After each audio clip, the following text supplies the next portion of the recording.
Selamat pagi para siswa sekalian kelas 12 MIPA 7, 12 MIPA 8, dan 12 MIPA 9. Selamat berjumpa kembali dengan saya Pak Nelson dalam pelajaran fisika.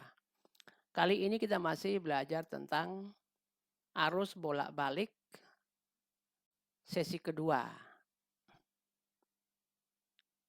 Silakan diperhatikan dengan baik. Mudah-mudahan bisa mengikuti dan memahami dengan baik. Kalian Bapak harapkan tidak hanya menonton video ini tetapi juga mempelajari buku fisika yang relevan ya. Dan jika menemukan kesulitan, silakan bertanya atau mengirim pertanyaan bisa lewat WA atau lewat email. Baiklah, kita akan memulai pelajaran kita kali ini. Rangkaian arus bolak-balik bagian yang kedua. Kali ini kita akan mempelajari tentang frekuensi rangkaian seri RLC. Yang kedua, rangkaian RLC paralel. Ketiga, grafik IR, IL, dan IC pada rangkaian paralel. Dan daya pada rangkaian arus bolak-balik. Yang pertama kita lihat. Nah, minggu yang lalu kita sudah belajar tentang rangkaian seri RLC. Pada rangkaian seri harus pada R resistor dan pada induktor dan resistor adalah sama. Jadi IR sama dengan IL sama dengan IC sama dengan I sistem atau rangkaian karena dia seri. Tetapi tegangan pada resistor arus dan tegangan sefase. Jadi kalau kita lihat diagram fasornya, ini diagram fasor, VR dan I itu sefase. Kemudian pada induktor tegangan mendahului arus. Jadi arus masih pada 0 derajat, sedangkan V-nya, VL-nya sudah pada 90 derajat. Kemudian pada kapasitor, jadi kapasitor itu masih terlambat, jadi ke bawah. Tetapi karena tegangan induktor lebih besar daripada kapasitor, maka yang kita perlihatkan adalah hasil pengurangan VL dengan VC. Nah, gabungan pengurangan VL dengan VC dengan VR membentuk sebuah segitiga. Jadi kita lihat, maka kita peroleh di sini V, kalau kita rumuskan secara matematik, jadi V sama dengan akar VR kuadrat ditambah VL min VC dikuadratkan, baru diakar. Itu mengenai tegangannya. Sedangkan hambatannya atau impedansi Z sama dengan R kuadrat, akar R kuadrat, ditambah XL min XC kuadrat. XL adalah hambatan induktor, XC adalah hambatan kapasitor. Kemudian sudut antara tegangan gabungan terhadap arus bisa dirumuskan dengan menggunakan tangan sama dengan XL min XC per R. Berikutnya kita lihat situasi khusus. Nah, kalau nilai XL sama dengan XC atau hambatan induktor sama dengan hambatan kapasitor, kita masukkan ke sini, maka Z sama dengan akar R kuadrat ditambah XL min XC dikuadratkan. Nah, kalau XL sama dengan XC, maka XL dikurang XC sama dengan 0. Jadi kita peroleh Z sama dengan akar R kuadrat tambah 0 kuadrat. Sama dengan akar R kuadrat. Sama dengan R. Jadi pada saat itu terjadi resonansi, di mana hambatan atau impedansi rangkaian paling minim, paling kecil, yaitu sama dengan hambatan resistor. Nah, sifat ini digunakan pada rangkaian penala untuk mendapatkan frekuensi, seperti pada radio, televisi, dan alat-alat yang digunakan untuk memancarkan dan menerima gelombang. Jadi dipantau dengan frekuensi. Nah, kita lanjutkan. XL sama dengan XC. Maka kita lihat resonansinya. XL sama dengan XC. XL adalah omega L, sedangkan XC sama dengan 1 per omega C. Jadi omega L sama dengan 1 per omega C. Kita kalikan ke sini, omeganya jadi omega kuadrat, L-nya turun ke bawah, jadi omega kuadrat sama dengan 1 per LC. Sehingga kita peroleh omega sama dengan akar 1 per LC. Akar 1 adalah 1. Akar LC ya tetap akar LC. Jadi omega sama dengan 1 per akar LC. Omega itu sama dengan 2πf. Jadi 2πf sama dengan 1 per akar LC. Sehingga F sama dengan 1 per 2pi akar LC. F adalah frekuensi resonansi yang terjadi, ya. Pada minggu kemarin kita sudah bahas, jika XL lebih besar dari XC, maka rangkaian bersifat induktif. Kalau XL lebih kecil dari XC atau XC lebih besar dari XL, maka rangkaian bersifat kapasitif. Tapi kalau dua-duanya sama, maka dia terjadi resonansi. Jadi besarnya resonansi sama dengan F sama dengan 1 per 2pi akar LC. Berikutnya kita lihat rangkaian RLC paralel. Nah, pada rangkaian paralel, seperti sudah diketahui sebelumnya di bab sebelumnya, pada waktu kita belajar rangkaian pada arus dinamis, jika rangkaian paralel maka tegangannya sama. Nah, dalam hal ini ketiga komponen resistor, induktor, dan kapasitor dirangkai paralel.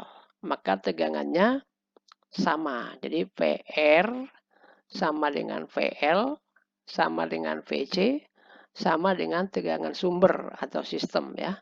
Tegangan sumber.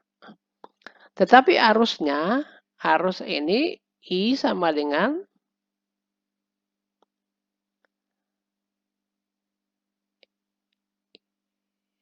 dalam gambar seperti tampak IR tambah IL tambah IC. Nah, tetapi karena dia merupakan fungsi dari sifat bahan, dia tidak langsung ditambahkan. Jadi diperoleh di mana arus IL dan IC itu berlawanan. Maka I sama dengan IR kuadrat ditambah selisih, ya. IL dikurang IC dikurung dikuadratkan. Jadi dalam hal ini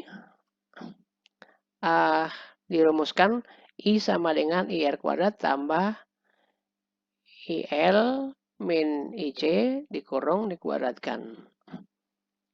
Lalu berikutnya kita lihat diagram fasor.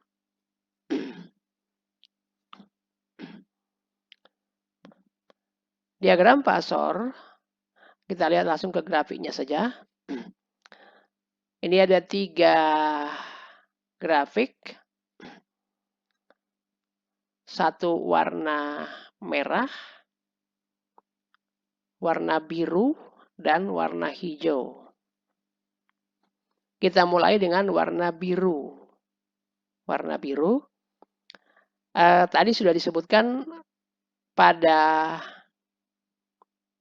sifat-sifat bahan ini, pada resistor, arus dan tegangan sefase. Pada induktor, tegangan mendahului arus sebesar sudut 90 derajat.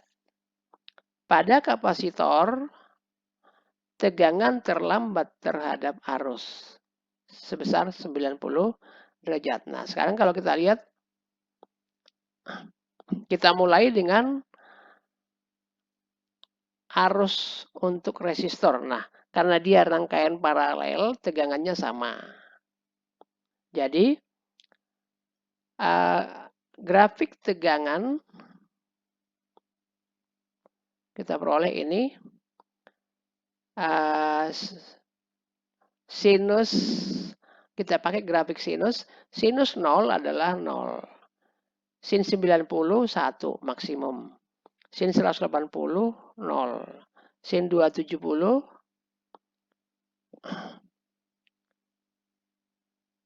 min 1. Jadi minimum.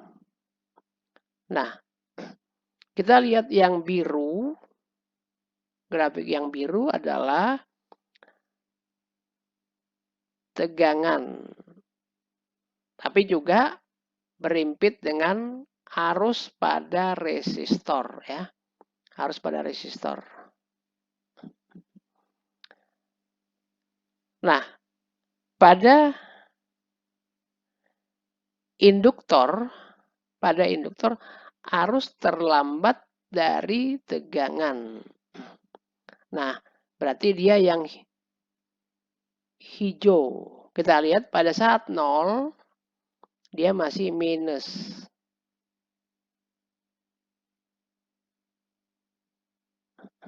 Terlambat 90 derajat, ya. Jadi pada saat sudut 90, dia baru 0. Dia baru mulai naik. Pada saat 180, dia baru maksimum. Sedangkan kapasitor yang merah, kapasitor pada saat tegangan 0, arusnya sudah maksimum. Pada saat tegangan naik, arus kapasitor mulai menurun, ya. Jadi kita lihat dari 3 grafik ini, dalam hal ini arus kapasitor lebih dulu ada, baru arus resistor, baru arus pada induktor. Itu adalah sifat pada rangkaian paralel. Berikutnya, kita lihat impedansi. Tadi kita peroleh I sama dengan akar IR kuadrat ditambah IL min IC dikurung kuadrat. Nah, I sama dengan V per R. Jadi kita ganti V per Z untuk rangkaian total atau impedansi. sama dengan V A akar dari, nah, kita masukkan V per R dikuadratkan ditambah V per XL min V per XC dikurung kuadrat. Nah, karena V-nya sama, kita coret. Akhirnya kita peroleh 1 per Z sama dengan 1 per R dikuadratkan ditambah 1 per XC min 1 per XL dikurang 1 per XC dikurung dikuadratkan. Nah, akhirnya kita peroleh Z sama dengan 1 per akar 1 per R kuadrat ditambah 1 per XL dikurang 1 per XC kuadrat. Itu adalah impedansi rangkaian pada RLC paralel. Berikutnya kita lihat sudut antara arus total terhadap tegangan diperoleh dengan menggunakan tangen. Tangen sama dengan I sumber atau sistem dibagi IR. Nanti kita peroleh besarnya psi dengan menggunakan rumus tangen ini. Lalu berikutnya daya. Daya pada rangkaian AC dirumuskan dengan P sama dengan V efektif kali I efektif kali cos psi. Psi adalah sudut antara tegangan dan arus. V sama dengan I kali R atau I kali Z. Jadi kita ganti I kali Z kali I cos psi. Akhirnya kita peroleh I kali I kuadrat. Jadi I kuadrat efektif kali Z kali cos psi.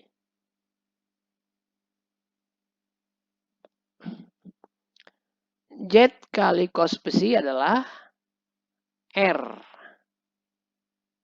Z kali cos psi adalah R. Jadi ini kita ganti dengan R. Maka kita peroleh P sama dengan I kuadrat F kali R. P sama dengan daya rata-rata. VF sama dengan tegangan efektif. IF sama dengan kuat arus efektif. Nah, pada minggu kemarin sudah dijelaskan apa itu nilai efektif. Nilai efektif adalah nilai tegangan atau arus AC yang sama atau setara dengan nilai DC yang menghasilkan kalor yang sama pada selang waktu yang sama. Nah, dalam setiap alat, nilai yang tertulis pada alat-alat listrik itu adalah nilai efektif. Misalnya kalau kalian lihat televisi, misalkan 80 volt, itu adalah nilai efektif.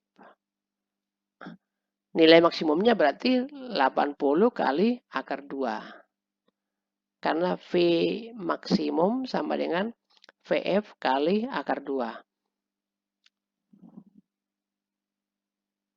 Berikutnya mengenai penerapan arus bolak-balik. Pada kipas angin, kulkas, kompor listrik, setrika, dan lain-lain. Kemudian yang kedua adalah penerapan pada rangkaian penala seperti pada radio, televisi. Nah, yang ini yang menyangkut dengan frekuensi. Berikutnya kita lihat contoh soal 1. Sebuah rangkaian seri yang terdiri atas sebuah kumparan dan kapasitor dihubungkan dengan sumber tegangan bolak-balik 220 volt 200 radian per sekon. Induktasi kumparan 0,7 Henry. Ya. Hambatan kumparan 300 ohm dan kapasitas kapasitor 50 mikrofarad. Tentukan A. Reaktansi induktif, B. Reaktansi kapasitif, C. Impedansi rangkaian, D. Tegangan maksimum, E. Kuat arus efektif, F. Kuat arus maksimum, G. Sudut antara V dan I, H. Daya disipasi pada rangkaian.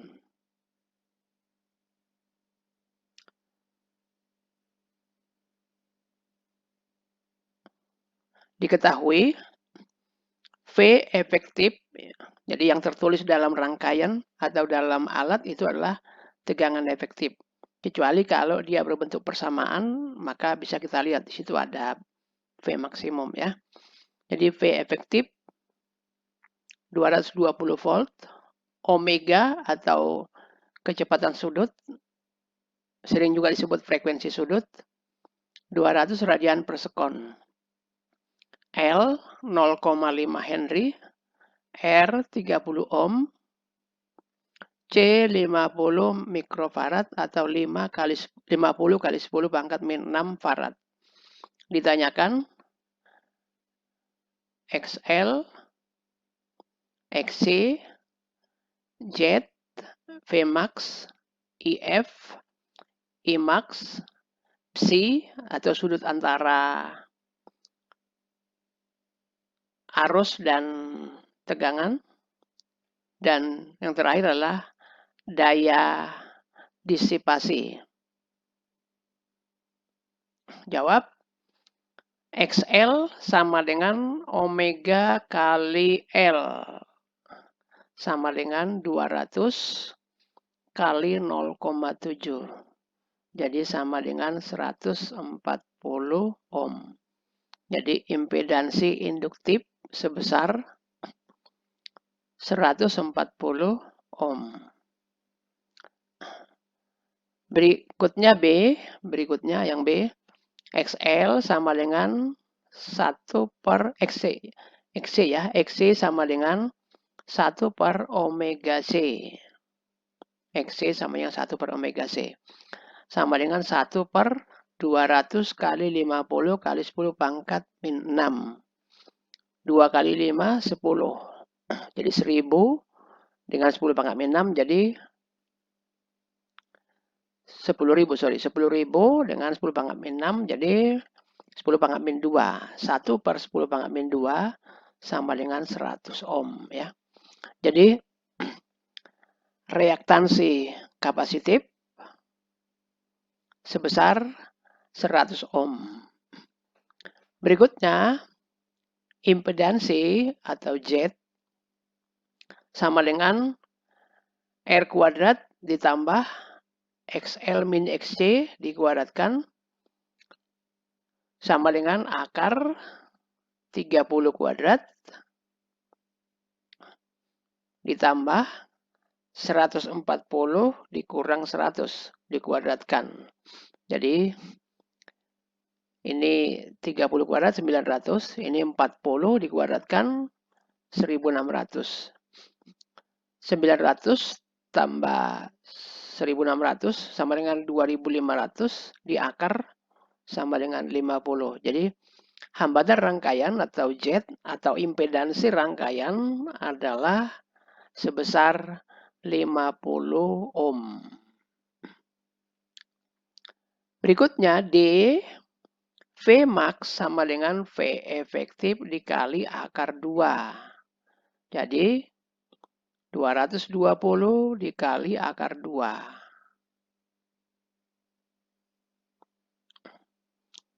Berikutnya IF. I efektif sama dengan V efektif per Z. Jadi 220 per 50 sama dengan 44 ampere. I maksimum sama dengan IF kali akar 2 sama dengan 44 akar 2 ampere. Berikutnya, sudut antara tegangan dengan kuat arus. Kita cari dengan menggunakan tan psi. Tan psi sama dengan XL min XC per R. 140 dikurang 100 dibagi 30. Jadi 40 per 30. Tan psi sama dengan 40 per 30, maka sudut psinya sebesar 53 derajat. Berikutnya, daya disipasi sama dengan I kuadrat F dikali R.